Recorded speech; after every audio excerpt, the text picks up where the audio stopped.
Ooh, where does this go? Okay. I think we can come back to that. Ratchet & Clank Rift Apart, I won't lie. It's hard to remain impartial when a series was so impactful on my childhood, even more so that Ratchet & Clank hasn't had a main game entry in 12 years if you ignore Into the Nexus. Dealing with the mild dissatisfaction of a bland remake, Rift Apart kicks open the door of great gameplay, great story, and technology that rips your goddamn face off. I saw a lot of inquiry into whether or not the portals in this game actually spawned wormholes or if they came preloaded. The answer? No. Look at this. The answer is no. This shit is real. Following the loose threads of the prior trilogy, the alternate timeline story makes a return using a rebuilt Dimensionator that aims to reunite Ratchet with the Lombaxes. Nefarious yanks it, breaks it, and then it's up to the heroes along with their alternate dimension versions to patch up reality as it begins to break apart. These wormholes represent this collapse, and double as a cleverly disguised platforming tool for the player, as well as a good excuse to insert side missions and puzzles whenever the developers feel like it.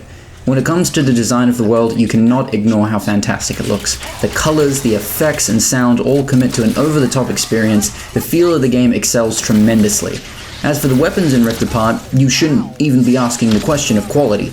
In fact, I want you to go sit in the corner for a minute and think about that. Think about whether or not the people who designed guns that make the stuff that comes out of Borderlands look like water pistols did well here. Did you get your answer? No, get the fuck. There is an arsenal of hyper-powered bullshit designed to turn your enemies to dust. There are so many guns that you unlock what appears to be an unstoppable mega laser that goes through enemies while doing massive damage, and that ends up being outclassed by the turret that turns people into topiary 2 levels later. When this is more than this, what do you even want from me? I don't know. The addition of haptic feedback for the controls is a great tool of immersion as well. While knowing most games on the PS5 will take advantage of it, the detailed feel of each gun firing is so fluid in your hands. A few missions in, your standard repeater pistol unlocks a triple firing mode. You feel the extra shots in it. Here, feel it, grab it, touch it, like feel it. Feel it, it's so good! There's so much design in the way the controller works in your hands, and while it doesn't add a lot, it's very indicative of the detail and care that Insomniac puts towards their titles, especially one as important as this. While platformers emphasize the need for precision, it feels that the staple of the genre has been toned down in this entry. There are an array of new movement abilities to help traverse levels, but they don't feel necessary when the most common gaps you'll be making are the length of one double jump. Where the platforming has lost importance, this has been handed to combat instead. You become a Swiss Army knife of movement once you unlock all there is to be had. Double jumping is a simple move that allows you to keep shooting, your phase jump lets you shift through the world and become impervious to damage for the duration, and wall riding, jet boots, grinding, and swing shot are interactions only used in basic traversal. In this sense, it's not the player that has been given de-emphasized platforming, but the world. Not to say that it's lost all importance, just that you won't find much danger in it.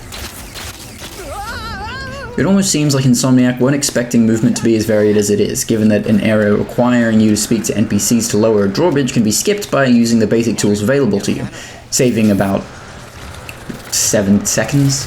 Hey, that was pretty easy. Ooh, big boy. Ooh, a lot of big boys. Alright.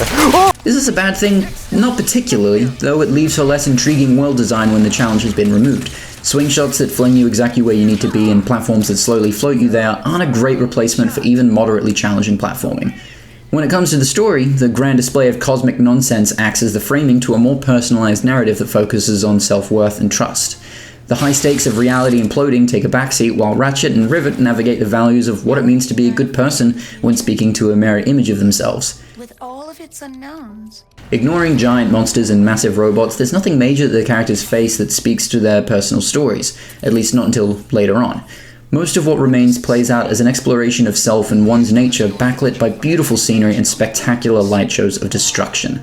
In their other titles, Insomniac frequently frames friendship, trust, and self-image as the driving force in their protagonists. In Rift Apart, this becomes a more intimate exploration of these themes to contrast the striking backdrop of reality unwound, reconstruction, and ultimately hope. Yeah, well, we've still got some unfinished business. When it comes to the fluidity of the game itself, it's as fluid as they come. It might as well be a glass of water. There remains no fat on this cut. There is no excess. No loading screens, no finicking controls, just an alien with a robot backpack, a gajillion accessibility options, and a decent amount of unlockables. To speak to this design in real terms, Insomniac made the fun and easy decision by sharing progression across characters.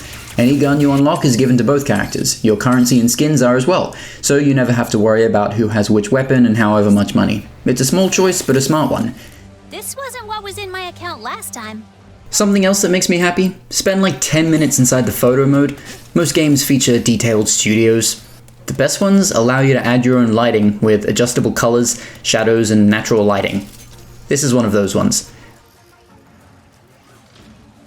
Look, it looks like it's going right through him. 'Cause it is. This man's internal organs are steam-baked to perfection. And it is so hard to believe that a game as polished and cared for as this can exist among the disappointments that have been coming out of larger studios for a long time now.